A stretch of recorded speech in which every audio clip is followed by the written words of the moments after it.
Unless we left our engineer, he had compared himself to a vector that doesn't need to follow the rules. Will he regain his sanity or devolve further into madness? Find out on this week's installment of Vay's Projects, the ButterBot. Multiply that vector loop by x at n, turning all the y's to 0 and all the x's to 1. We're going to get L1 cosine theta 1, easy enough, plus L2, put a bracket here because this is the hard part, cosine theta 2, cosine theta 1, minus sine theta 2, sine theta 1, right?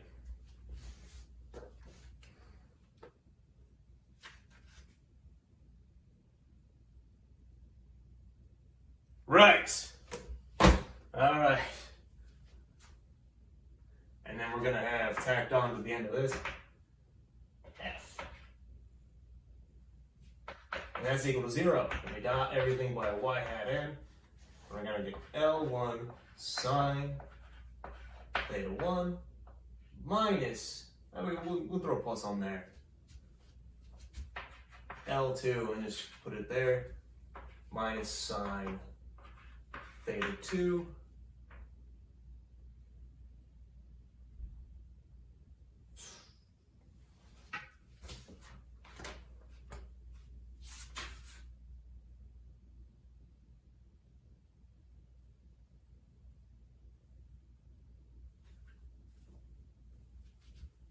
You guys see a sign there? Because I don't. Cosine theta 2 sine theta 1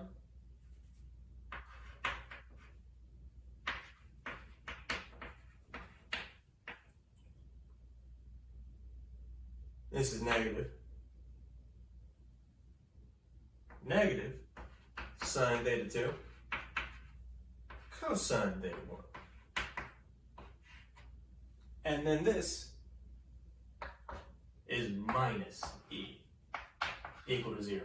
See? No mistakes. I didn't even have to go reference my book. And this will be the vector loop. These are our two equations. We got two variables, two equations. We could solve for theta 1 and theta 2 if we so choose to do so, in theory at least. If you know a lot about math, you might see the issue here. If we try to solve this using any conventional method, we'll end up with like a cosine of whatever. You have multiple cosine inverses and sine inverses inside of themselves, which is just impossible. Which means this is impossible. That means we did everything for nothing. Yeah, all of that for nothing. No. You see, we're working in the real world here. We're not people of math, we're people of mechanics. This is actually moving. We would know what this is, kind of. We would know what this is, kind of. So, we don't need to solve for these. We determine what these are. We have the power. We are the engineers. We're not solving for this. We're inventing it. We're making it up. And that's really what it is. We're going to be determining a motor. And that motor is going to have an RPM associated with it that's going to be determined by W or omega. Why is RPM omega? I don't know. But omega is equal to the derivative with respect to time. That's not right. Of theta. Why is this a symbol for derivative? I don't know. But it is. Also known as theta dot. So since we know this value from the motor, we can just determine these values from this and how long we run it from. We take an integral of the RPM dt, and then we add whatever initial value we have for that movement, and then boom, we've got these.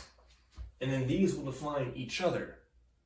The reason this is important, though, is not because we're solving for this. It's because we're going to have to take these equations, take the derivative of them, and then the derivative of them again to get the velocity and acceleration. Now, I'm going to say something that most of you might recognize.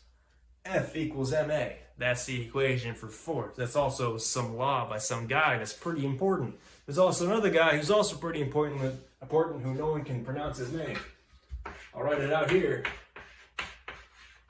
How do you say that?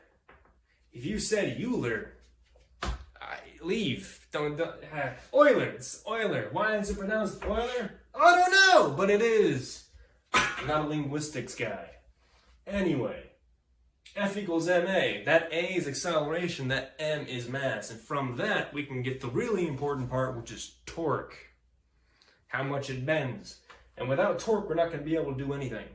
So from these, we get the acceleration values from this, the mass values of these from the other stuff, and then we'll be able to get torque. And then we'll be able to make it. Makes sense? Of course it does. Right? I'll see you next time.